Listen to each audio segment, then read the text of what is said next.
Hello. How are you? And we're up, but not really started. Couldn't hear me. I said, where Zoom is up.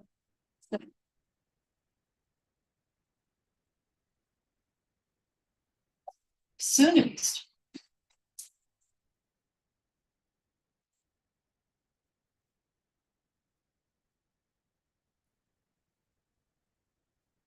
Hi, Steve. Hello. Yep, there you are. So I'm sorry that series of emails is a little confusing, but that's because we're all confused. Okay. Other topic. Okay. Letter to Assemblyman I'm Brian. trying to get my act together, but all these other little things are coming up. So maybe crossing fingers tomorrow. They're on another break, is what I hear. Also, we not UNNC, but WAHA, where we get all those emails from Maria, what's her call it? Maria, about this topic. ABC. WAHA's email was down between July 8th and today. And when I say down, now that it's back up, it seems to stop at July 8th. So if we've had updates, we don't have the updates. What does that have to do with the letter that was approved by UNNC? Hasn't been fully approved, but that's my fault. No, but I don't know who we send it to at this point besides Isaac. Because I mean, she keeps this Maria, you know what I'm talking about, the person who's lobbying against it. Right. What does she have to do with it? She keeps us updated as to which committee can also get these letters. Oh, I could tell you that. That's publicly posted, if that's what you need. But I don't understand. You said that the letter hasn't been approved. I thought it was approved. It was approved at the board for the general. For the executive committee. Yeah, I understand. It wasn't approved by executive. It wasn't not approved. It was, oops, we didn't do it. We didn't do it. We didn't do it. So that doesn't mean we can't do it, but we didn't do it. Got it? Is it on the agenda for Monday? Yes. Okay. It's just, it's been more than a month. Of course it has. I'm well aware. Well aware. So, well aware. Sorry. Where? Anyway, it's 7:02. Should we call this meeting to order or should we wait a few more minutes? Call it to order. Let's move. Okay. So at 7:02, I call to order the UNNC's Planning and Zoning Committee meeting for July 16, 2025. And I'm going to share the agenda. And sorry, I didn't bring paper. Teresa's Zoom. Okay. And okay. So Steve, can you see the agenda? Yes.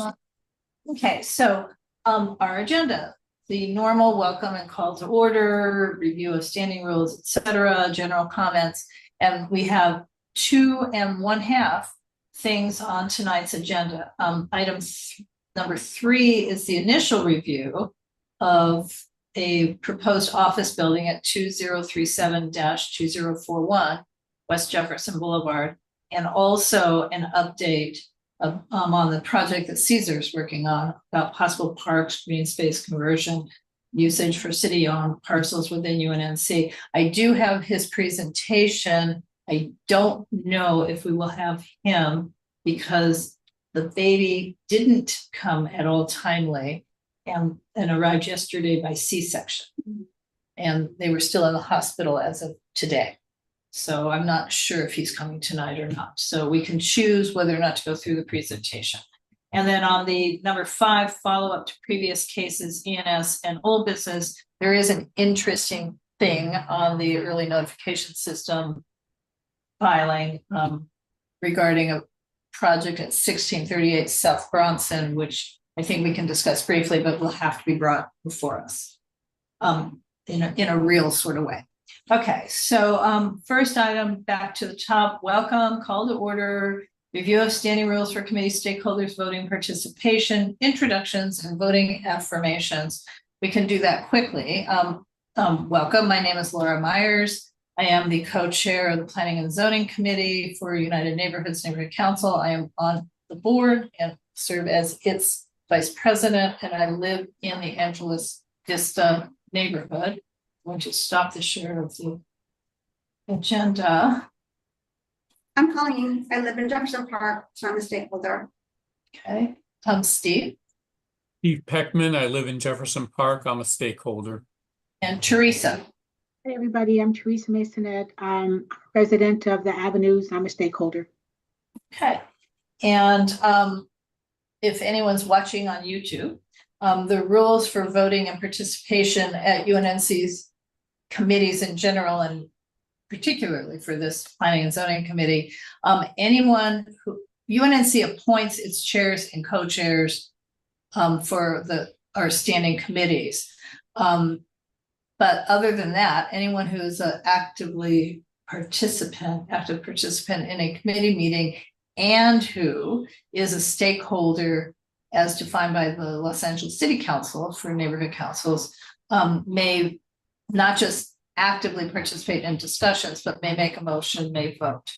The City Council defines stakeholders as anyone who lives, works, owns property in, attends school, is the parent of a child who attends school, worships, or otherwise participates through a 501c3 nonprofit community organization who has a brick and mortar address within a neighborhood council's boundaries, so within UNNC, is considered a stakeholder for the purposes of voting and making motions.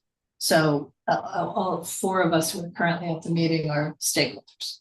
Okay. Are there any general public comments on any items not on tonight's agenda?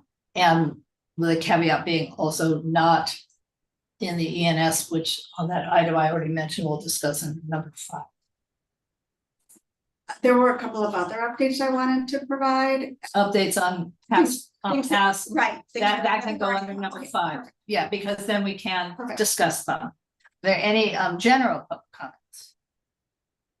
The only thing is for those who live in Jefferson Park, there is going to be, in lieu of a night out on crime event on August 5, instead there was going to be at the Leslie Shaw Park, not sponsored by UNNC, a movie in the park and other kids activities sponsored basically by the Friends of the Jefferson Library on August 12th, not on August 5th. And I do not know what, if anything, Southwest Police's the section is doing on August 5th, but Olympic Division is actually having a festival of sorts, and UNNC has been invited to have a table there. So none of you heard that before tonight. And Grace and Karina working out those logistics. So I just don't know if there's something else on that night in your area. Okay. Any other public general announcements, comments? Okay, well, let us move on to our item 3. I'm going to pull the agenda back up just because it's easy for me to read the project description. So this is case number DIR, which stands for Director's Case, 2025-3370 CCMP. So this looks like an HPOZ case number. But the documents thus far in the online files don't have HPOZ documents. So it's a proposed 3 stories, 42 feet in height, 11,324 square foot office building, so on the commercial corridor, located within the, within the Jefferson Park HPOZ, as well as the Jefferson Boulevard CPIO and the Mid-City Recovery Redevelopment Plan. So again, noting that this may be solely an HPOZ case, but the initial application package includes a citywide design guidelines compliance review. So I'm not even sure, but no HPOZ compliance review. And as well a proposed categorical exemption.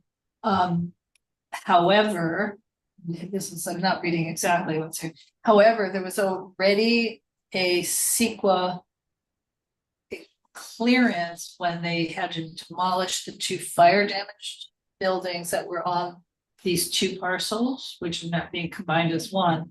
And it was conditional that that this not be part of a new project. So now it is part of a new project. So I actually don't know what that means, because what was demolished, I mean, they were kind of ruined, but they were contributors. So I do not know how that impacts a new project. Well, it's often the case with CEQA that it's tricky to give CEQA clearance on a demolition. Correct. Especially when there's historic property involved, because there's this worry about segmentation. Right, and that's exactly what it says. Okay. The conditional clearance said those words out loud. Okay. And so I don't know if the actual project's eligible for a categorical exemption. They may need to just pause at a little higher level, even though the current owners, who are the ones applying, were not the owners who owned it before. Mm-hmm. And obviously nobody but the homeless people had anything to do with fire. This was not burned down in order to create this project. There was another active pending project at the time. So I'm saying I really don't know how it's going to impact their application. They are asking for a categorical exemption on this project. So I don't know what the mitigation is for the loss of the 2 contributors. You know, who pays I'm gonna say pays the price, but I don't necessarily mean it's a dollar price. Maybe it is. Maybe there needs to be a contribution of some sort to someone. I don't know. It sounds like that ship has sailed, that secret clearance has already been given, that there wasn't. It was conditional. That it wasn't mitigated. It was conditional on there not being anything about mitigation. No, it was conditional on there not being a project. So now there's a project. So yeah, I'm saying it's weird. It's a weird open. I don't know why it was categorically exempt at the time, in other words. Anyway, so in addition to that, there have been, per what I put in the agenda item, there have been community member complaints about debris on the site. And then the other oddness to this is that the city's requiring a 9-foot dedication, but the building line requirement is only 5 feet, 5.2, what is that, 5 feet, 3 inches, if my math is right. So I'm not sure why they need another 4 feet. Is a dedication different than a setback? Yes. Would you mind explaining that? Yes.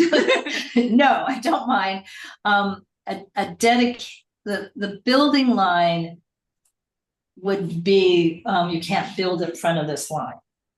And in the case of a commercial corridor where we're looking at, and in your design guidelines, probably for the HPOZ, Steve, you can correct me if I'm wrong, you're usually looking at a 0-foot setback because you want to keep the street face on new and old even, right? So I'm not that familiar with a particular section.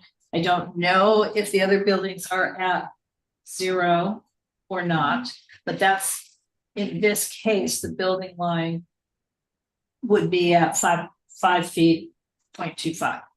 And a dedication would be that you can't build within the dedication. So now we're taking it back to 9 feet. So that'd be a 9-foot wide sidewalk, typically, because they would leave the existing sidewalk in place because you can't have indents either. When you're driving along Jefferson, it has to be a straight line. City Council has adopted a policy already that building lines are not to be mandatory for the very reason of the, in and outs don't make sense. And in older communities, there's a lot of buildings at 0 foot. So this I don't know, Teresa, do you remember, we talked about this almost a year ago, I think, right? If you're still with us. Yeah, no, I am. I'm sorry, I was on mute. Yes, I know we discussed it before. Right, we did a CIS and we really filed it, and it had, the reason they're talking about eliminating this is because in some areas, if you actually move everything back, you're taking out the mature trees. I mean, that's one of the reasons. So they're saying, no, don't, it shouldn't be an automatic requirement from BOE, which is Bureau of Engineering. So I'm just saying what I saw in the file is a 9-foot dedication, and that would take this building back, 9 feet from the current curb. And it would be technically not aligned with the frontages on Jefferson, unless it is, because again, I'm not that familiar with this. So it may be that everybody's already set back that far. So it would not create a HPOZ/aesthetic issue. I just don't know. I don't know how Laura- far back the buildings are set, but they are all aligned. Currently. Yes. Okay. Yes, Teresa. And Laura, this is not for like a ride share curb No. Mm-mm. drop off No. designation or something like that. Okay, I don't think so. I think it's a BOE. But you know what? I can share, just give me a minute. I can share the actual plans. That would probably be good. And we can explore it together.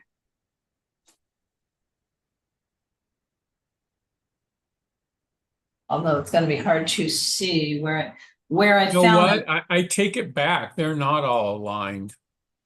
Oops. There's There's an indentation that happens east of the lot. So the buildings directly adjacent to the burned down lot go out to the end of the sidewalk, but then as you go to the next row of buildings, which have the bump out windows, those actually are set back from that line. Okay, well, this is an argument in favor of not showing us renderings like we're seeing right now, where there's nothing next, we don't see the context. there's only a little bit, there's some context to the east. Well, I do not, to the east, I was gonna say, to the west, I don't think there's a There's a- one-story there is. bungalow with a Spanish tile There is. roof. Yeah, there is actually. That's actually quite intact, except for things that have been glommed onto the front of it. Yeah. Okay, I'm not sure where I saw the thing about, I mean, in other words, if it's in this fine print, we can't see it now. If it's in the application, I can pull that up in a minute. And Steve, I'm not sure if you can remember, but that residential building has somewhat of a conventional-ish front, quote unquote, front yard setback, doesn't it? Yes. Yes. The one that's on that lot, huge lot. To the west. Yeah. It's set back quite a bit. So Yeah. that would be a traditional front yard, yes. Okay, well, when I'm Yeah, saying. so what's weird is that it is a staggered line. So you have the building directly adjacent to the east is aligned with the sidewalk. And then as you go further east to the next building, which is a row of 1, 2, 3, 4 storefronts, including the shoe shine guy, that's actually set back quite a bit. And then you have the new coffee shop, which is in between Cafe 5? Yeah, the Myram building and Cafe 5. Got it. I was just there the other day. Isn't that right up? That's not set back. there's It a is little set setback. back. Yeah. No, that is set back a little bit.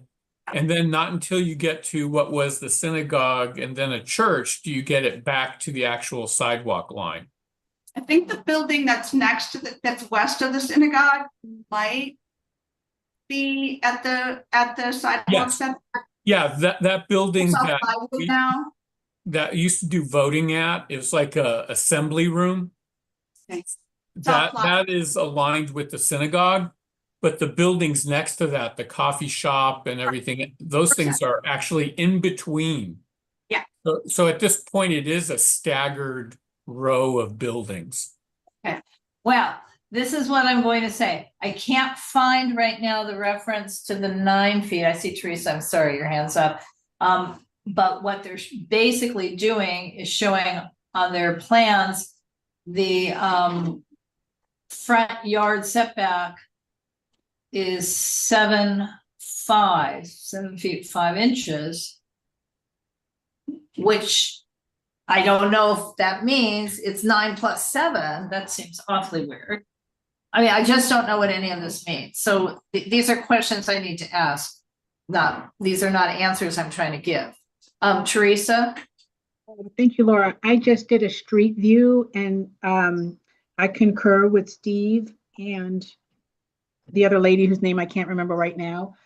There is a single family house that is set back. So it is a little bit staggered. If you look at the street view, it is staggered. Okay, Yeah. well, go ahead. So the HPOZ has certain requirements that may address this, and we don't have the HPOZ application. All what we have is what's online. The applicant, the company is Orion, so they're the same folks who are proposing the mega building on Adams Boulevard at 9th Avenue, the 81 project. I have left messages for them, for the principals. They haven't called me back. I'm not really surprised. They may or may not agree to come to a community meeting. They will have to go to the HPOZ meeting at some point. So I'll try to get answers to these questions, but the question I now have is, anybody else have any other questions? Yeah, can we step the citywide Design? design guidelines? Because I Yeah. confess I'm not familiar with them, and Okay, I think I made an assumption. well, Teresa's probably very familiar with them because I think, unless these are the old ones. Anyway, projects have to fill out this. I thought this project had already been to the HPOZ board. They just submitted the project. Oh, okay. For some reason, I thought I remembered it being reviewed a while ago. Could it have been a consulting? Could have been a consulting, Okay. because I don't look at every agenda. So basically, this is a worksheet. So it's a new construction of a 3-story office project. It's all offices. First level is lobby, office, and bike parking. The second and third floors are offices and conference room. I don't even know if this is offices for Orion itself. I don't know why they need them here. They have offices in West LA, or if they're just following like CIM and saying, some building, maybe we do have some office use needs in this community. As I recall, it was presented to the HPOZ as their office building. That's interesting. That's not necessarily a bad thing. That's probably a good thing if they're gonna office there. Well, Yeah. it is interesting. I mean, frankly, I'm wondering like, who would build an office building now? Well, CIM has built several, and then the guy down in Exposition Place, that guy's built a whole bunch. Yeah, the ones on Crenshaw though really got started, at least not all of them necessarily, but a lot of them, they were all got their entitlements before the pandemic, and just things have really changed as far as. Well, I understand. So that's why I'm just surprised. So that's interesting. Well, it's also right by, Expo line. I mean, people, That close. not that close. Well, I'm just saying, there's office buildings have been built at 10th and 11th and Expo and Crenshaw and Jefferson, essentially. And then in Exposition Place, which is the little alley, there's offices in there too. So people are coming to work. Sweet Greens did move into the building, the adaptive, the former dairy that was adaptively reused as their corporate headquarters. And then they didn't move in. And apparently now they have moved in. So Steve, those packages that come before the HPOZ board, are they available publicly? They are. They should be, yes. It's just finding, I mean, it's not impossible to find, but it's so much easier if you know the meeting date. Because one can, if you know the meeting date, then whenever the next HPOZ meeting is, and you click on that, tiny URL to get to the agenda packet, you can kind of then roam backwards and get to the meeting date in the planning department online thing for Jefferson Park HPOZ. But if you don't know the date, it makes it really hard to find it. So It's Marina not- may have been at that meeting. The HPC board meeting for the office building. I on was the- at the preliminary meeting, so not at the meeting where it was finally approved. It hasn't Was been appro- approved yet. Okay. So Yeah, I it's was not- at a meeting where it was And was discussed. that the developer's office building? Did Yes. they propose it that Yes. they would occupy it? Yes, So did Patrick and Henry come to the meeting? Patrick, Jen, and Henry Fan? you know, you- I don't remember. I think so. So I'm no longer invited to HPOZ board meetings. What does that mean? I've essentially been banned. They refuse to inform me of the meetings. It's I very see. hard to get on the mailing list. I see. I Okay, used to be on it, but I don't think I well, am guys, anymore. I'm on it. I'll forward you those. I just don't go. Yeah, if Yeah. you would forward them to me, that would be great. But yeah, I think both Daniel and Ken got a little pissed off at me. Marina, do you recall, was that a consultation? I think so, yes. Oh. And my recollection was that it was a basically okay plan. I think it was just 4 stories, 3 stories. 3 stories. Yeah, it's only 3 stories. Small. Good, better. It's I a mean, small so- building. Yeah. And, there was some tweaks. I think they wanted to put like tiles, like terracotta tiles on the front of it. And That why sounds not like put them. brick? Why not put brick, that's more historically appropriate, that sort of thing. Okay, well, so essentially back to what Colleen, you were Yeah, asking, what is this document? That, these are guidelines and then you show, How you would comply. right, exactly.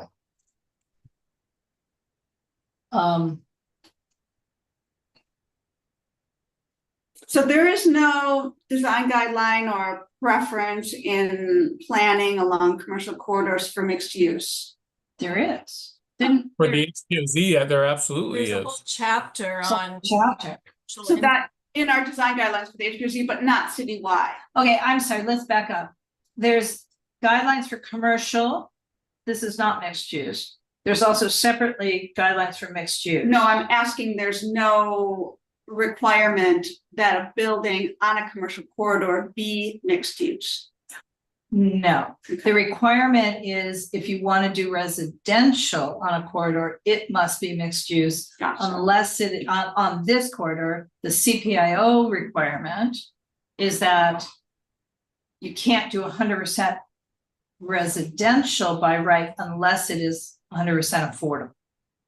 Otherwise, it has to be mixed use. Okay. Is why Yeah. Burger Palace is totally 100% housing. Right, but on the other hand, it's not that easy to comply with that. So the 4th and Jefferson, so what is it? What is the name of that building? Our good design building. Has the South LA, Right. was the subway, Right. that's why it had the commercial Right. space. Because there was a requirement that they not be 100% housing, even though in this case. Because it wasn't all of them. Well, it wasn't all affordable, but also the original entitlement, it wasn't an affordable housing project. To begin with, before the Thomas Safran Associates acquired the project, and then they redesigned it, but anyway, it's complicated. That's also why the 8th and Jefferson project, which we've reviewed several times, has commercial space on the first floor. Because the CPIO for the commercial corridor wants to enliven the corridor. Yes. But this one, you can 100% commercial or office is fine. Just not the opposite. So, Well, it's permittable. well, no, I mean, it's by right. I know, that's what I'm Yeah. saying. It's Yes. not fine, but Well, okay, fine under the rules. Okay. And, okay. So this one is an HPOZ thing. It's just as odd that this is included in the package, but the HPOZ material is not included in the package. Maybe it's not ready after they went to their consultation. Maybe they're still making changes to it. It's possible. So, I'm sorry, what was 8? Can you just go back? yeah, number 8 is climate, it was related to climate. So centimeters, okay. And number 9 is similarly related to climate, but a little different. There will be solar panels, that's interesting. And number 10 is also related to, so Teresa, this is an odd answer to the question. It says enhance green features to increase opportunities, blah, blah, blah. And then they say in response, proper hardscape design will be provided. And is that the right answer, or should it be proper landscape design? Oh, I don't know what the proper Either. language should be, but I think it should say landscape. Unless they are going to do like some bioswales or something like that to actually capture stormwater. I mean, I didn't look that thoroughly into the designs, Laura, to be honest. So Yeah, I think the designs are that thorough. I don't see this is, to me, it's an incomplete application. It's not much of an answer to say, yeah, we'll comply with this. Like, you're supposed to tell me here how you're complying. Right, because here they say they're gonna keep the street tree, but I see 2 trees, but they reference 1 tree. well, I did the street view and it looked like only 1 tree. Right, know. but they're showing 2 trees there, but it's not really a landscape plan. So the HPOZ would normally see a landscape plan as well, maybe, I think, but I'm not sure. I just don't know. They should see a landscape plan, but it is a commercial corridor where the only landscaping on the corridor are those welled trees that are by the curb. Got it. Okay, so, should I stop the share? Yeah. And one thing I did want to look at myself is, yeah, I haven't opened it yet. There is an actual, let me share this, application. And here it says HPOZ on the case number, if you see that. 2025-3370 HPOZ CCMP filed June 16 of this year. So this is a new filing, not whatever it was that you might have seen at HPOZ.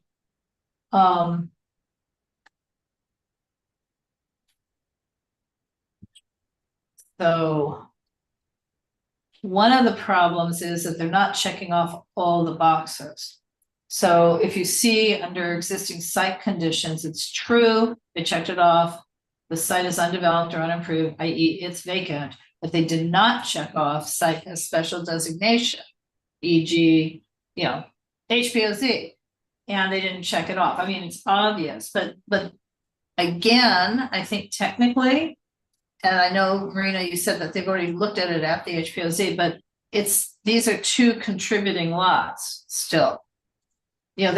Nobody's applied for a technical change to For de-designation. For de-designation of the lot. So again, I don't have any trouble with the design here, but I really want staff to be a little better. Detail oriented, yes. And there's no housing, but it says how many units were demolished or have been demolished. Wasn't it already housing that was demolished? It was I believe it was a mixed use, but nothing. I mean, do you consider something that was burned down a demolition? Well, it's a loss of units within the last 5 years. And that normally would trigger replacement, in this case, a replacement fund. You don't have to replace the units, you have to pay into a fund. Because my if I'm remembering correctly, this proposal was sort of to change the context and add a couple of units. Is that right? Anybody? The thing that burned down? I think that was right. Yeah, that they were somehow adding live work or something. Yes. Yeah, but it was already some kind of residential. So, Certainly the second floor. yeah. So it says a number of units which have been demolished within the last 5 years, and it's not here. That's what I'm saying. So it says 0, and that's not accurate. So that's an oversight. It's that an oversight. matters. It's an oversight that matters because that should trigger some money going in some direction. It should not trigger that they have to build housing. And it might be that it should have triggered it from, and maybe it did trigger it from the people who sold the property. if but that I was the don't case, know. That should be clarified here. Right. too. So it's they're using AB 2097, so there will not be parking. No, and we can't argue about it. Yeah, unfortunate. Oh, here's the dedication requirement. Public right-of-way information. And it says, what are the dedication requirements? And it's 9 feet. I don't know. Can you guys see that? Mhm. Yes, Yes, I can see it. yes.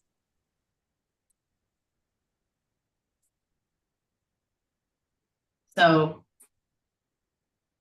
And this is also an odd thing, you know, code section from which relief is requested. They didn't put it in, and the action requested is CCMP review. But I don't know if they're requesting relief from that or just saying this is the only thing we have to do. So I just don't know. And that. So here we go. So I use the phone numbers that are here. So, Laura, the original building may have been set back 9 feet. Well, it's then that would definitely- make sense, then that would make sense, because that would be what the HPOZ might have said, is to have it have the same. Kind of the same footprint.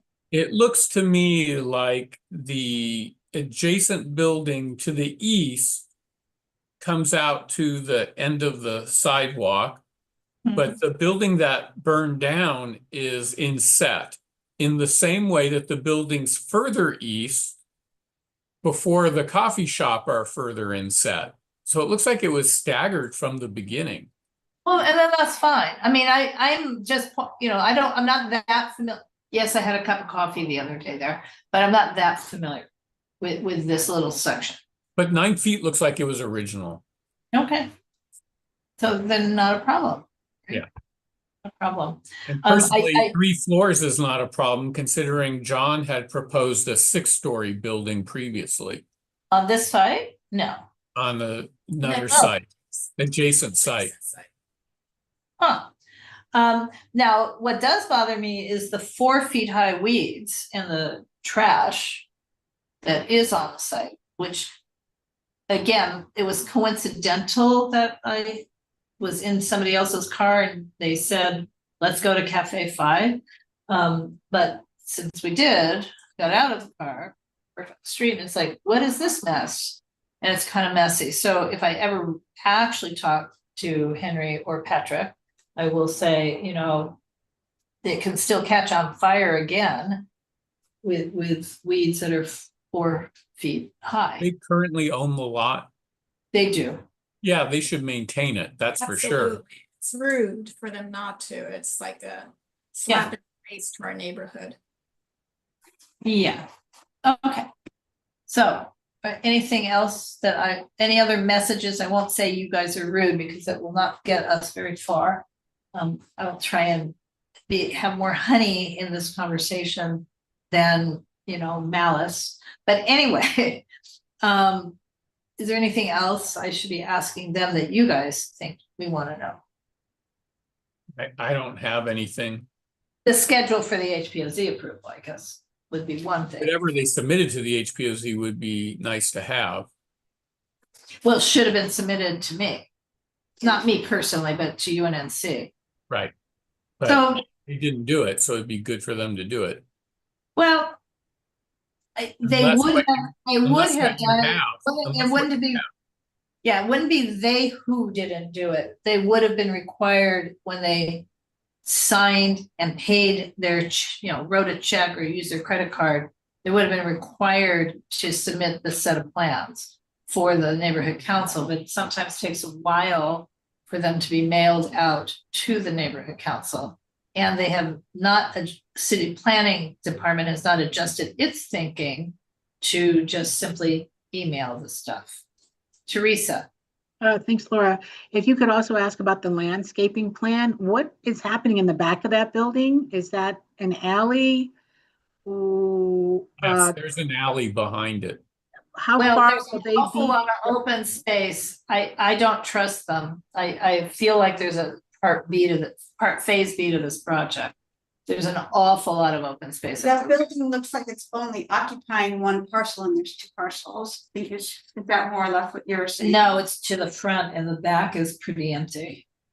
There's two parcels east to west, Right. but the north side of this is really empty. Laura, how deep does the building extend into the lot, and the remaining space, how many feet until you get to the alley?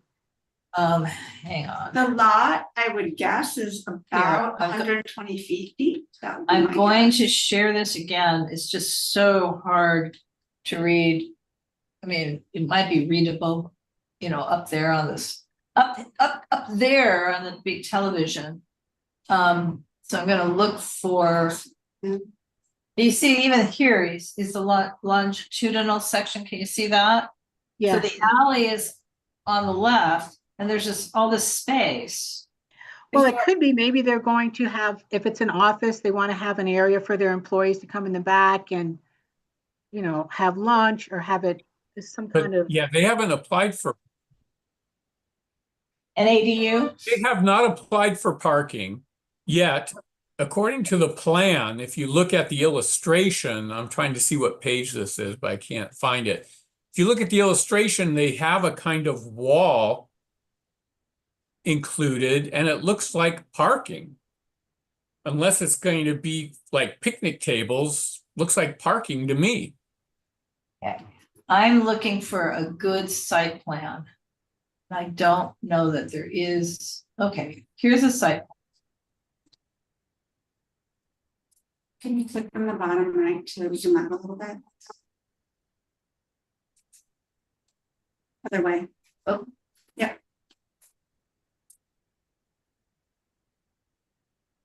23%. So. So the lot and is if it is 130, parking, the lot is 130 feet deep. right. So the alley's on the left. I mean, I just feel like this whole rear part could be parking. It looks like parking. Because and the if it is trash, parking, Laura, can we, I forgot for how many spaces they should have a tree, but let's get some request tree wells in the back. right. Okay. If they're intending to use the backyard for parking, doesn't that need to be included in the application, even though it's not required? Yes. I'm saying this does Yeah. feel it very incomplete. But having a set of bullets to point out what's incomplete or incorrect about it is. Yeah, because yes, would just be easier if I could even see. Yeah. Okay.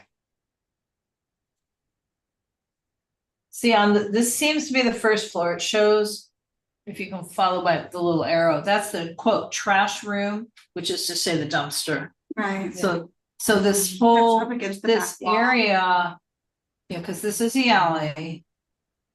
This area is just open Where's the Yeah. entrance? From the On the front. right. here on the right. You mean the pedestrian entrance? No, the entrance to that parking in the back. It's not from the alley, it's from Jefferson. Well, No, There's no parking that they've disclosed on these plans. so No, therefore, I understand that. It's I'm not- asking, not from Jefferson. There's no there drive. is asking. an entrance on Jefferson for pedestrians on if you go back to the previous slide, sorry, go back again. There you go. If you look to the left, That's the opening to the rear of the lot, right there, Yeah, almost in the middle. So right below the trash area. So there is an opening in the back that's certainly big enough for I cars. see. Big car, yeah. Okay, if, of course, I've moved our little box in the way. Okay, now I'm moving the box in a different way. I see it, Laura. Thank you. Yeah, no, I didn't see it before.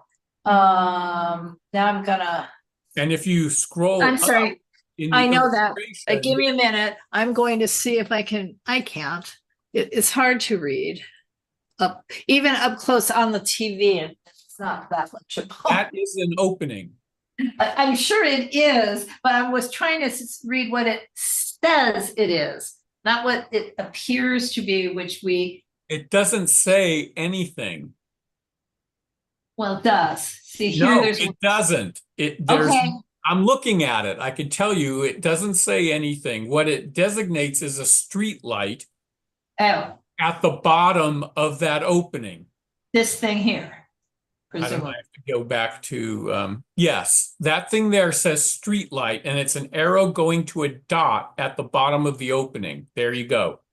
right. Light. And what does this baby say here? I'll tell you in a second. That says go to hell. No, that says OHD power lines to be demoed. Okay, Overhead power lines to be demoed. right. But Laura, if you scroll up, you'll find the illustration where it clearly articulates This one? what's going on there. Keep going up. They have an actual illustration. There you go. So Yeah, look at the lower left. right. That People white walking fence, down like that white fence. It has a clear fence, right? And there's an opening in the clear fence. Yes, but it also has a plaza to its west, which obviously doesn't exist. And it has an alley that's really, really pretty with a lot of people walking on Wouldn't that it. be awesome? You know, I want people to paint murals in the alleys. I want people to be riding their bikes in the alleys. Yeah. Yeah. It'd be nice, but The alley also looks like it's about 30 feet deep. yeah. So I take it where the people with the little baby carriage are those two people in a baby carriage, and then the other two people closer to us, that would be the house and its backyard that's next Yes. door. That's correct. They're walking, and of course the house has a fence. And there's a big existing open parcel in between those two properties. Just make us wonder what their plans are for that. I don't think there's open, it's because this extends across two parcels It doesn't though. There's a big open space there. on their pretty pictures. Right. But not for real. I don't think. I think there is, because I think that open parcel belongs to the house. Yeah, it's a separate property. This is, I thought you said they own both parcels. Yes, this building this- goes across two parcels. This here suggests that this is I understand open. what it This suggests. suggests that it's open, Yes, but but this does not, and this does. correct. Suggested there, so. That is there I'm some- saying this is not, do you remember back in the day when we used to get the photo sims for cell towers, and they actually would show the real things that were adjacent to the buildings that were being rendered for the photo sims? If you would want to share screen, I could show you what it looks like. And I believe that the pre-existing building actually could have been two parcels. I don't think so. It was one parcel. You think it was, Yeah, it's that building and the other building with the bump outs. they can't see it. So Okay, and yes, give me a minute here, I can make you a host, make you a co-host. And, Uh-oh, do we really trust Steve? We He's got do. control now? well, he doesn't have all the control, I gave him co-host. yeah, she didn't make me the chair. So let's see here. Here we go. So here's the house. Here's the lot, the adjacency to the house, Empty. which is, well, it has like a garage structure in the back. Here's the building that no longer exists. And the one next to it no longer exists. These are the two lots, the two floor building and the 1.5. one-story building with the 3 bump outs, the 3 stores it was. Those are the 2 lots that are now being taken over by this new office building. Right, and then to the west or left of the brick building that's not there anymore, that doesn't belong to the brick building, it belongs to the house. That's my understanding. Yes, yes, I think somehow that all belongs together. Certainly, the house has been using that property for over 20 years. Got it. All right, So this is what it looked like before it burned down. And you can also see the staggered nature of the footprint as it goes down. right. That's really reflective of the different time periods when all those buildings were developed. Right. So But how it did the appears that side- this building has at least a 9-foot setback. Yeah, I see that. There's two street trees, neither one of which look very good. I don't know how they're preserving dead things. I only see 1 street tree. I'm pointing, this is useless. There's one. And then, do you see the? Oh, here. Yeah, Yeah, I think that is a dead street tree. well, they're both dead street It's a trees. street stub. Okay, they're both trees. Unless they're not, I mean, have they been replaced? This one actually may be alive. This one, I don't know. I'd have to go over and look. I don't remember. Okay, And but Street it's- shrub here. but in any case, there are 2 openings for trees, not just one. Yes. And they should have trees in both. And does anyone know how the fire took out both buildings? But managed to not take out, thank God, Overachievers. the other one. I don't know. I mean, it just seems crazy that a brick building, the 2-story brick building would be completely taken out. Yeah, but brick Yes. buildings, it's only the facade material. Normally they're wood frame. Yeah, I understand that. It's not like masonry construction. But it doesn't really matter. It's all past tense Some now. are gone now. Yeah. I understand, but I take it, again, we're back with Marina, there was no attempt at the HPOZ to tell them they should emulate building, the westerly building in their design. No, there was. I was there, I made an effort, other people made an effort to. So for example, there were supposed to be like these tiles, and it looks from the illustration that you showed, I'll stop sharing, that Yes, That- it's a different, emulate some kind of brick facade. oh, well, I'll bring it back up. My fingers are getting exercise, so this doesn't exactly emulate, but it's not terrible, I guess. I mean, it definitely has the horizontal band. If you do a close-up of this, you'll see on the first floor, they're doing something to try to emulate brick. But I complained because the tiles are, in my view, totally inappropriate. It should be, if they want to do brick, it should be brick. They think that just by doing something terracotta, it refers to the period, but it doesn't. It just looks Right. weird. Well, I will say, oops, lost it. There you go. Anyway, they could certainly do better, but that would be an HPOZ issue. Correct. The So- other POZ, I think it was suggested that on that first floor of windows that they have some sort of, what is it called? The bowl, that bottom little wall. Oh, yeah. Like a water table? No, that's where tile would come in. The The bulwark, I can never Bul- remember. yes, BULW A something bulwark. RK. Yeah, No, like you see on storefronts. yeah, that's that little low wall at the base of storefronts. Right. That's usually tiled. But and also to put in transom windows towards the top, because currently that looks very modern to have. just sheer glass like All right, well, Well, I think we beat this one to death. yeah, I think we did. So I'm gonna unshare again, if I can find my unshare. Stop share. And what do we want to do regarding, if anything, the Jefferson Park, just hold it off, just table it? Hold I it mean- off. I have no problem supporting more parks in Jefferson So- Park to so let me fulfill the just- park me requirement just of our say- name. Yeah, so, I mean, we'll have a presentation when Caesar can do it, but boy, did he spend the last month working on this. He has been in conversation with Metro, with Lanet, which is the Los Angeles Land Trust.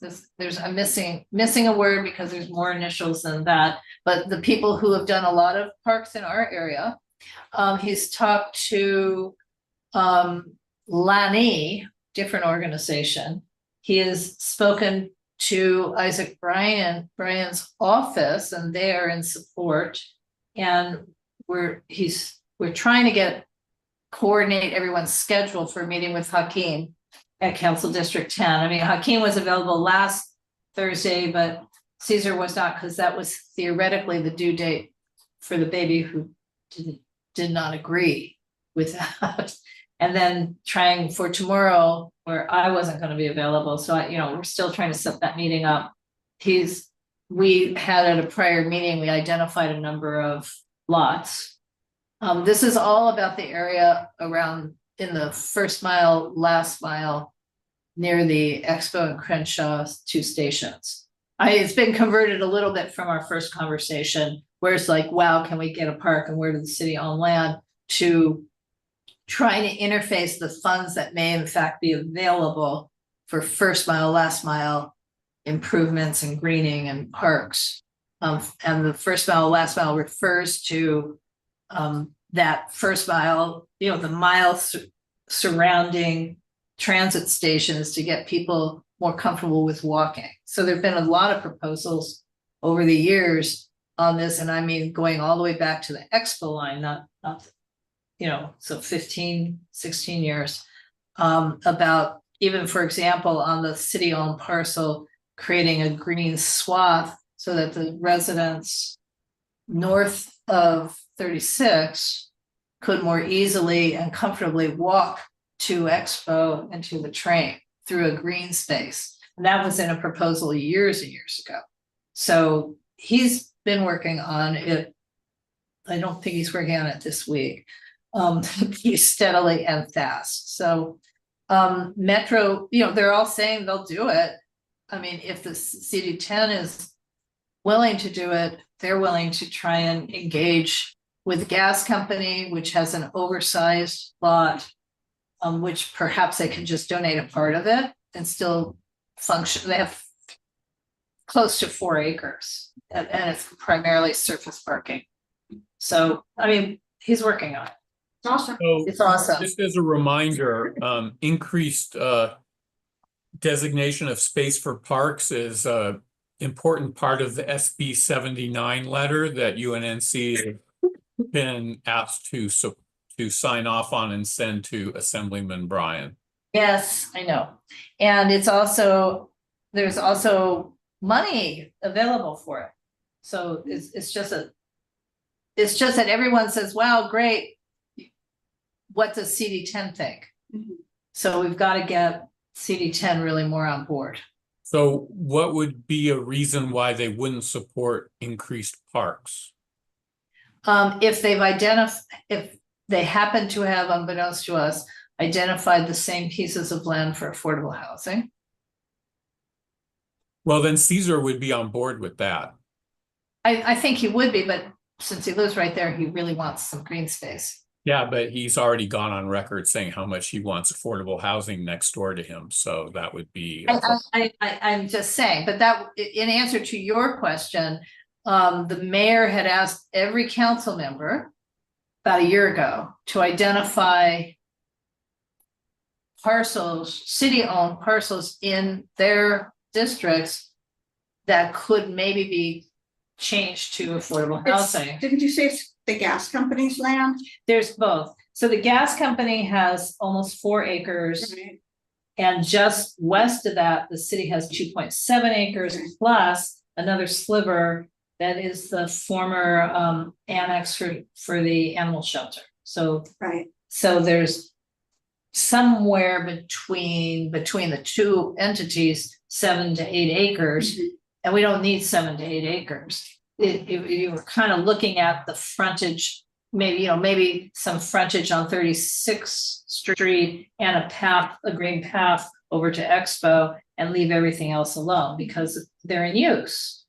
But the use could be better organized use. One's a maintenance yard, and again, the gas company parcel, which is private, it's not public. I mean, it's there's. a publicly owned utility. That's what the gas is. There may be a publicly owned utility, but the city of LA does not own it. Right. That was. So they owe allegiance to the public.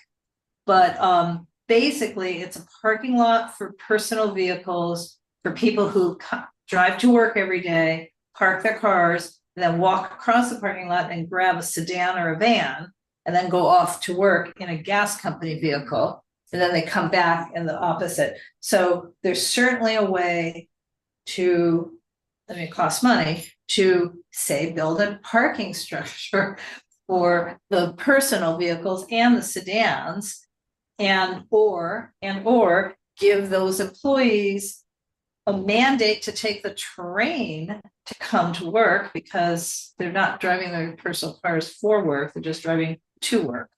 And there's a train station. So anyway, I think there's a way to do this without eminent domaining anybody's land, and without the city giving up its maintenance yard completely, and and so on and so forth.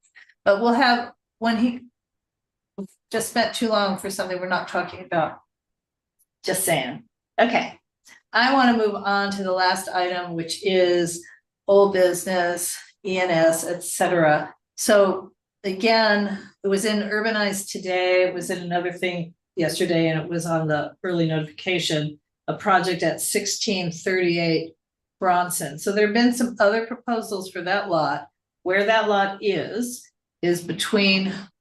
basically between Venice and Washington, on what used to be on the corner of 17th Street, but that's now Johnny Cochran Vista, something like that. So it's on the corner of former 17th Street and Bronson, the northeast corner. It's a 4-unit little bungalow court to be demolished and to be replaced by 36 units. Now, the zone is RD2, which would allow by right, if it's 100% affordable, 4 units.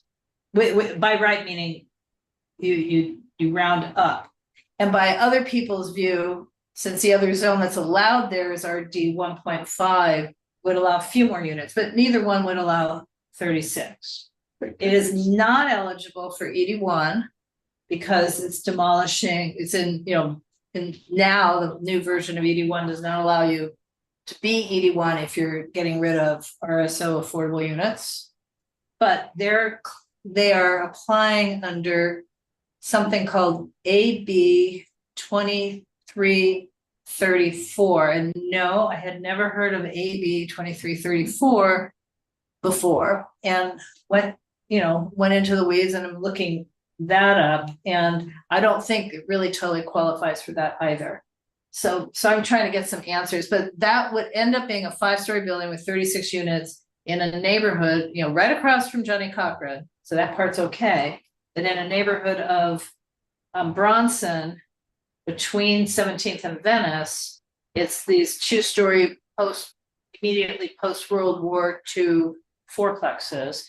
And then the whole rest of the neighborhood is single family zoned craftsman. So it'd be popped up right in the middle of that. Yeah. And I'm just not sure. In the Arlington Heights CPIO, it is 800 some feet from the bus stop at Crenshaw and Venice, which is within half a mile of major transit but I don't think it is major. I mean, if that's considered major transit, then it's within a half a mile. I don't think there's that many buses on Crenshaw. It has to be the intersection of two rapid or major transit bus lines. And I don't think the Crenshaw line in that section has a bus every 15 minutes. I've lived around here long enough to know that I've personally hardly ever seen a bus going north and south on Crenshaw at that location. But I could be wrong because I don't sit there. Anyway, that's that project. I hope to bring it to us early August, but I don't know if we'll be able to. You had some updates, Colleen? Yeah, so I know you guys reviewed a project at St. Andrews and Jefferson on the northwest corner. We have reviewed 4 projects at that location. That building is for sale. Yes, has 21 units, all vacant. It's being, the for sale package was sent to David. And it's being advertised in the marketing package as 21 vacant units. So of course he emailed me to say, how did anyone get 21 units vacant? And it's like, well, because it's been used as some sort of shelter, and all they'd have to do is tell people to leave the shelter. So I don't know how it got reconfigured into 21 units. Anyway, but yes, it went on the market the last couple of days. Yeah, so I just Again, so I just, it's more of a flag than anything else. So right. Your work is not done here. No, I'm saying we saw a proposed project many years before COVID from the Venice Community Housing, then they dropped because there were just too many obstacles. We saw the project designed by John. We saw another project, and then we saw a project very recently, right? Yes, which very, wanted very to not recently. change the building, which Right. we supported. Right, well, the sale doesn't change the building either, but there was another one in between the John project and this one. Teresa. Thank you, Laura. Are you guys finished talking about the other? Yeah. No, okay, I'll wait. This is something else. I think. Oh, just for clarification, the project between John's and Now was to use the building as it currently exists. My understanding is that had already gone through and everyone had agreed that was an appropriate use. I don't know what happened to that project. And Well, I believe that the listing says that they will have the building empty upon sale. It doesn't say it's empty now. well, yeah, but it's not, I question, the thing I'm questioning is, how did it become 21 units? Not how will it be vacant, because again, they've been using it as a shelter. So it's doesn't have the same rules. Yeah, I don't know. Yeah. Okay, Teresa. Thanks, Laura. 2 things. Regarding the buses on Crenshaw, there's a bus stop at Dunkin' Donuts in Venice, right there at the Dunkin' Donuts.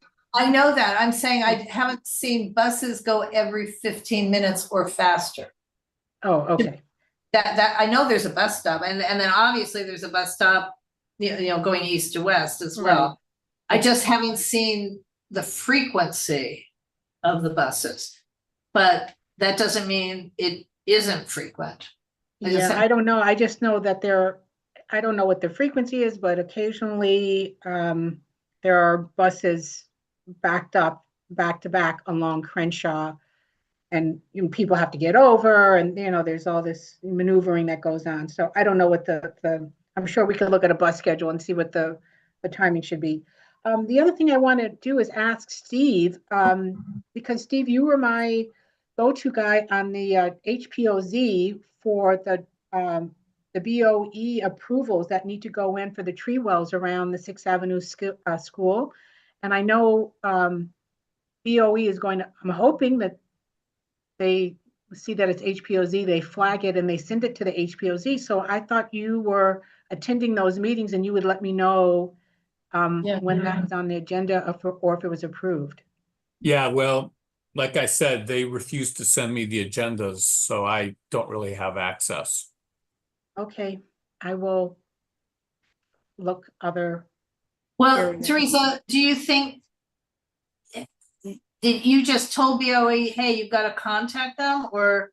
No, I think it's going to be flagged. I mean, when I was marking the sites with LA Sands, I Mhm. mentioned that this was a HPOZ. She said, "Oh, we have a lot of problems." I said, "Oh no, we're not going to have problems here because our HPOZ, I know the guy who goes to the HPOZ and he'll make sure that it's approved." So I don't even know at this point where it is in the process. I think it's gone to BOE, but I haven't reached out to LA Sands to find out if there's a snag yet because I just assumed. Well, Yeah. it's David Saffer who obviously, is he the chair or former chair? But David Saffer, who comes to some of these meetings, is on the HPOC. And it's Daniel Mata who would have to put on the schedule. So I don't know if you should flag Daniel because he's also hard to reach. Yeah, so it might. Daniel used to be our HPOZ Right. person, and I very much like Steve, even though I wasn't a board member, I was incredibly frustrated with the delays on some of the things that happened. But I guess what I need to find out is if maybe BOE will just approve it and keep on going because it's a school and it won't require HPOZ approval. I don't know. It sounds to me like Daniel should just be able to sign off on it. I don't understand why it would need to go to the board. Right. But I don't know the somebody- process. I just assumed that. I I'm sorry, think what did someone needs to flag him immediately. That's all. I mean, and copy to Christina Parks. That's what you get The effective person to copy is Christina Parks. Yeah.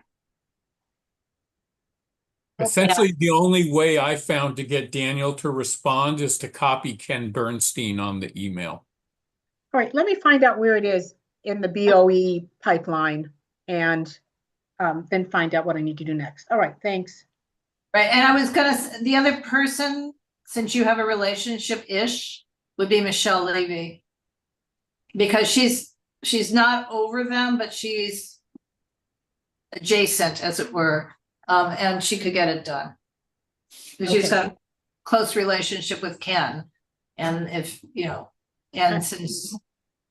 Okay, I probably would prefer of all people to reach out to her just to find out if it's even come their way yet. I mean, it could still be. She'd be a good person because she used to be Christina Parks, what Christina is now. She used to be the person who supervised all the HPOC people.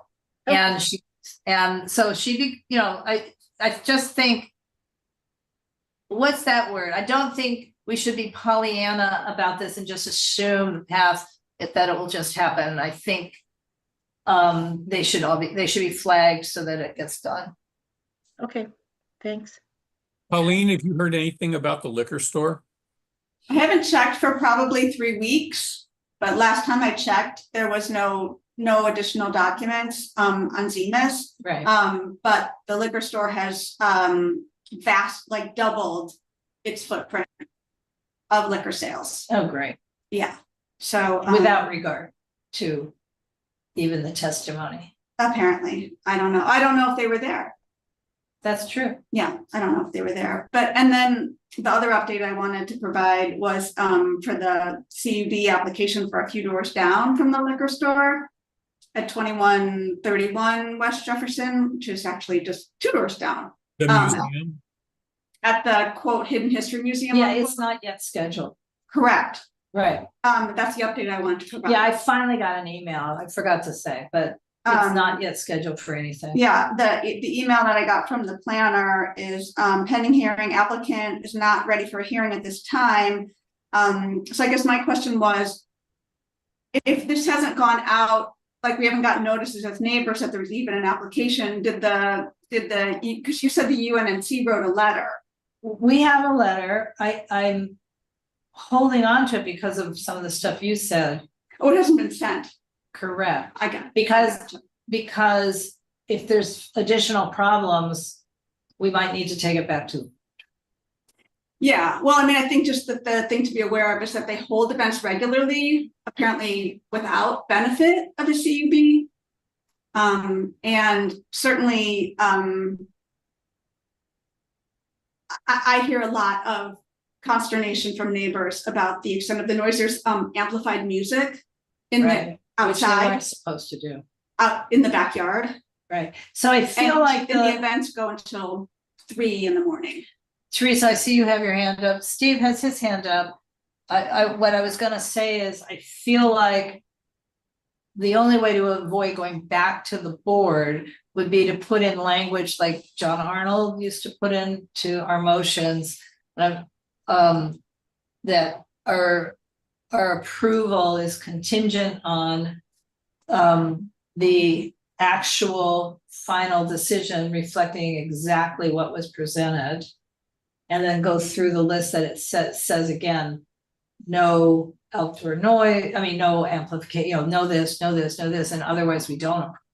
But I'm not sure. I don't know, since I was looking. I think that was a good idea. I like that idea a lot. I don't want to, it's not necessary, I don't think, to go back to the board, Laura. Let's just do that.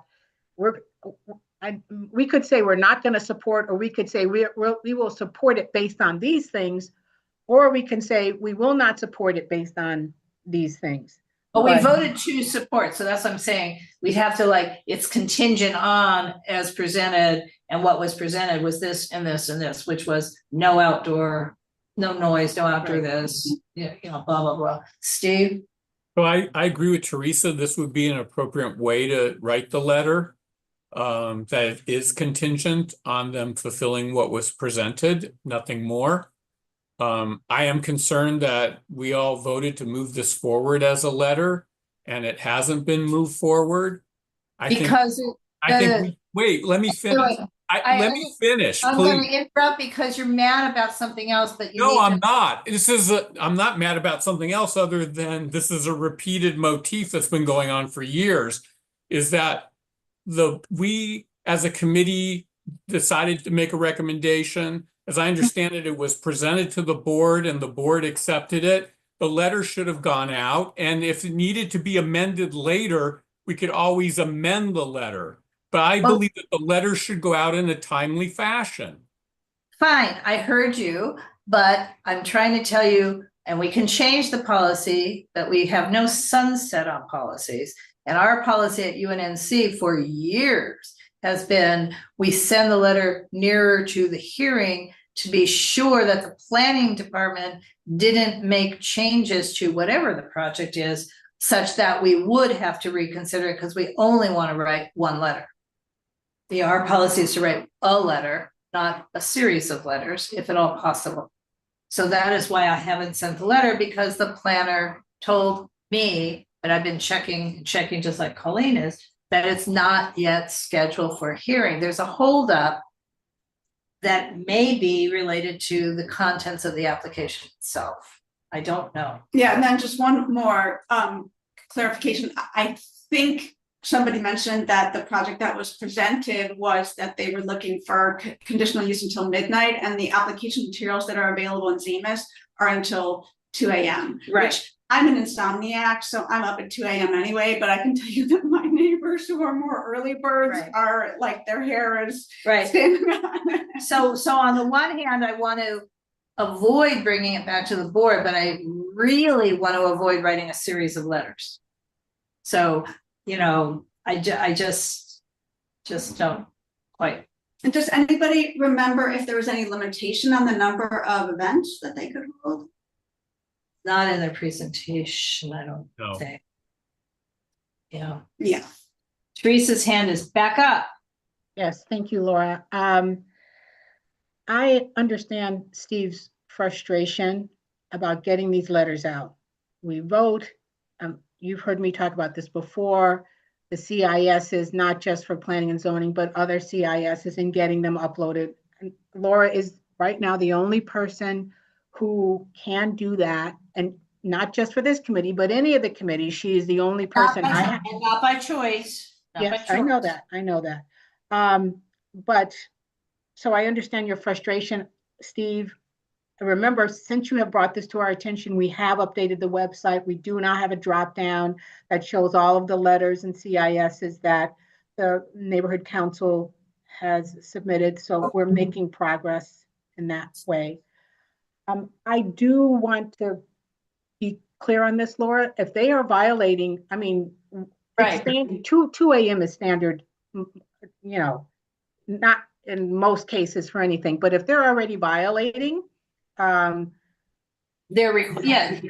then we need to, what I'm trying to say is that when this comes up, we need to speak. So you have to be there to tell them what's happening to the community in front of the planning commission or wherever the hearing ends up, to let them know what's happening and how they have been a really bad neighbor, even without the approval, and how they bullshitted us. They came, they said, oh no, we're a museum. We're just gonna have beer and wine and all this other nonsense. And it turns out they're having big parties. So yes, but that would require we go back to the board, which is okay. We could go back to the board. I mean, I can't just, I'm using the I word, there's no I in this. I can't just act unilaterally, you nor are can the we. plant. We have people right here who live in the community who Oh, are. I understand, but the board, our letters are kind of pro forma. They're gonna say at a meeting of the governing board on Thursday, whatever the date was, we voted 13-1 or whatever the vote was to support this. So doing a minor change contingent on the meeting, all the things they said they were gonna do, that's easy. But if there's really a problem, we probably need to take it back to the board and change our vote. I mean, it's that simple. It's that hard and that simple. So that would have to be done regardless of whether the letter was sent or not. So you're not avoiding any work by not sending the letter. It's not avoiding work. It's a policy that we take a position and wait till again.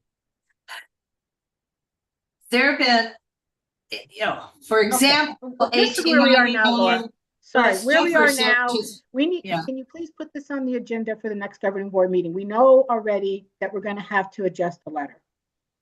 Mhm. And we don't know when the planning meeting is going to be. So let's have a strong letter right now that we can get approval from the board, put in the contingent on this, that, the other, but also list some of the, the violations and quotes that they're committing right now. That way we have a letter ready to go, approved by the board. And when the hearing comes up next month or in 3 months, boom, we're ready to go. That's my 2 cents. I see Donna's hands. Hi, Donna. My 2 cents is they've broken their lease. They definitely played a game, and they came in to. I didn't trust what they said first time. I was really concerned, and Steve and I were on this. It sounded too sweet. We're going to read books to kids at the park, and come on. And I just couldn't see it coming. That letter that you have now is dead in the water. All right.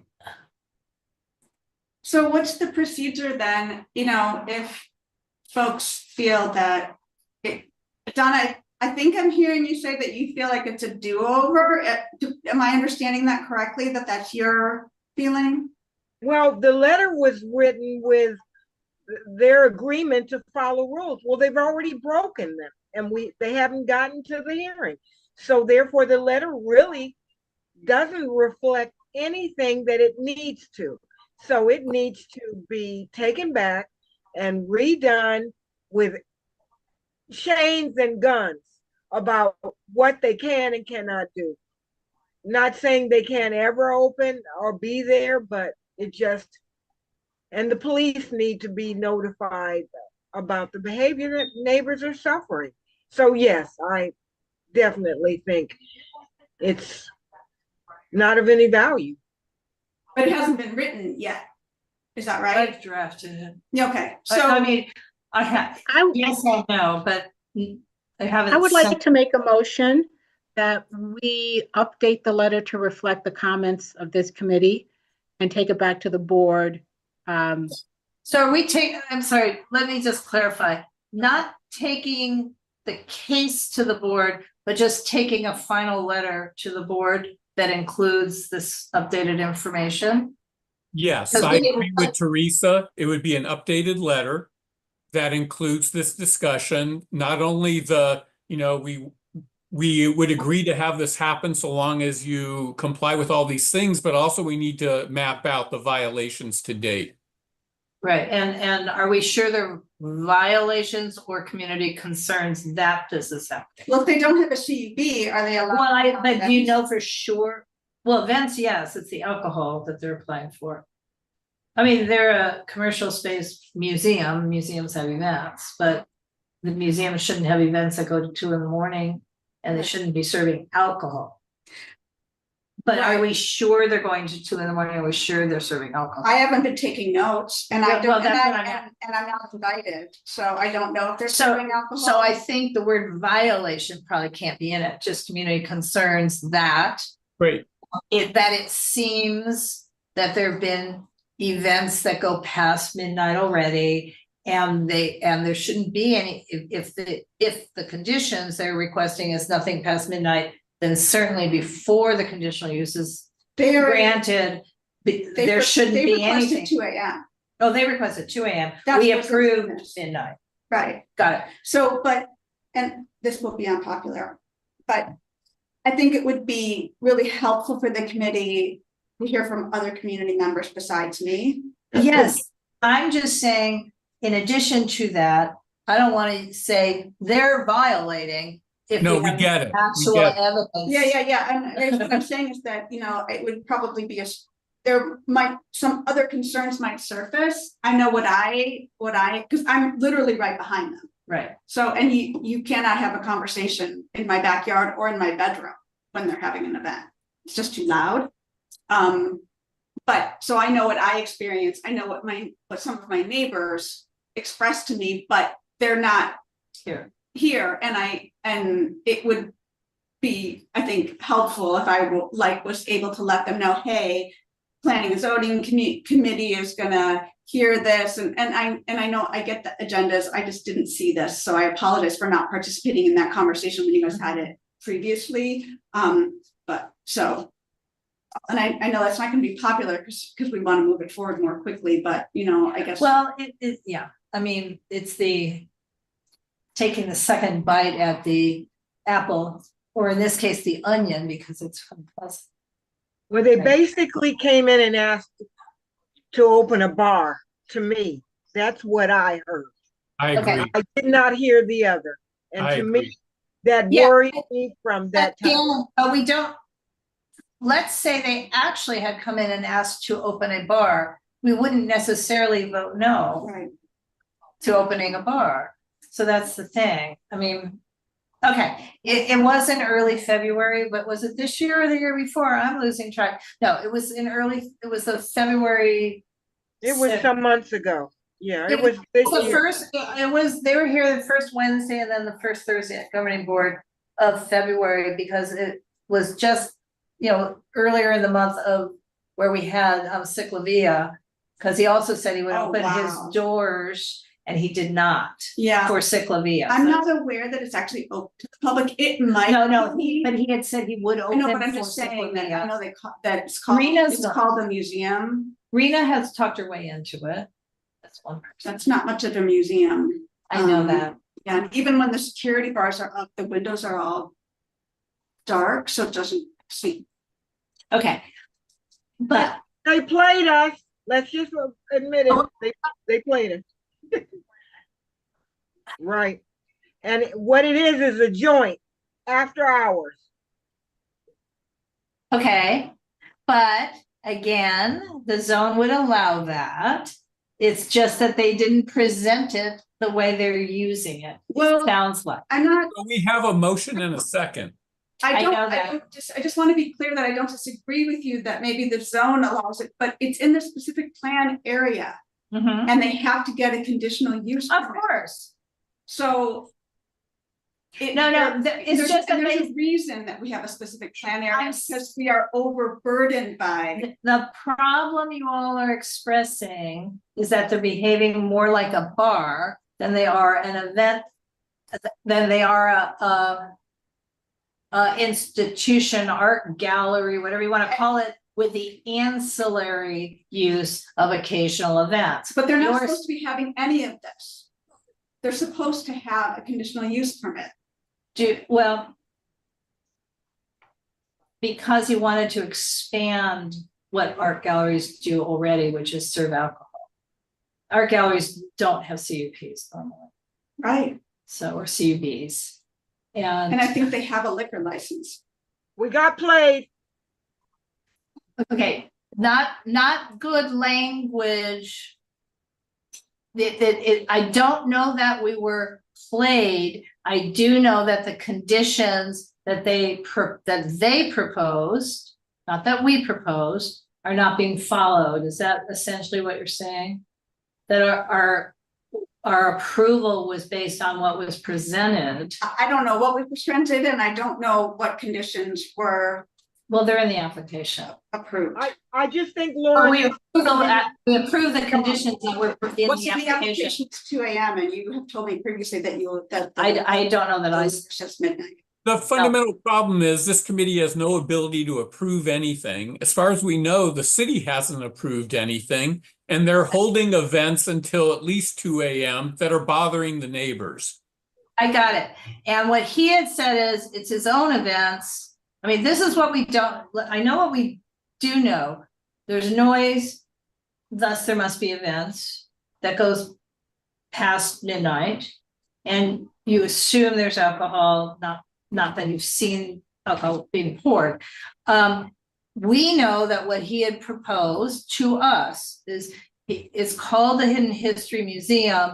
He says it's like an art gallery, and he holds poetry readings and gallery openings and other events that are related to that primary business. I'm trying to state it really generically. But the concern seems to be that what he's really doing is creating an event space where the artwork is the ancillary, not the primary. That the primary business is event space, not unlike what they proposed for the Cocosai Theater on Crenshaw, right? But he didn't propose it that way. He proposed adding this to an existing gallery space. So what I'm trying to say is, broadly speaking, art galleries do serve alcohol. They do have openings where people crowd out onto the sidewalk carrying their little bottles, glasses of wine, and they don't have liquor licenses, but they also don't do it at 2 a.m. So, you know, he's not doing what he said he was doing, according to some neighbors. So we, you know, I just, to make it easier, we would just revise the letter to add a lot of contingent on this and conditional on that, or we actually gather more information from neighbors, reschedule a new meeting here where people participate as would they, the applicant, and we take it back to the board. I don't think this can happen by August 7th. Why would it have to? I'm just saying, I don't think it can. That's the next board meeting. No, I don't think it needs to, because there isn't even a hearing scheduled, Okay. and the neighbors haven't been notified. Right. So then the neighbors are completely in the dark. They just wonder why this keeps happening. All right. So, but again, an art gallery can't have stuff. It's just, he was saying, don't worry, the stuff I want to add with the ability to have this internal bar to serve alcohol is not going to affect the neighbors, and it is affecting the neighbors. Because he's already doing it, not waiting around for approval. Is, you know, So if what you're saying is true, Laura, why did he apply for a CUB? You're in the art world, you go to gallery. Why did he apply for a CUB? Because maybe there was already a complaint.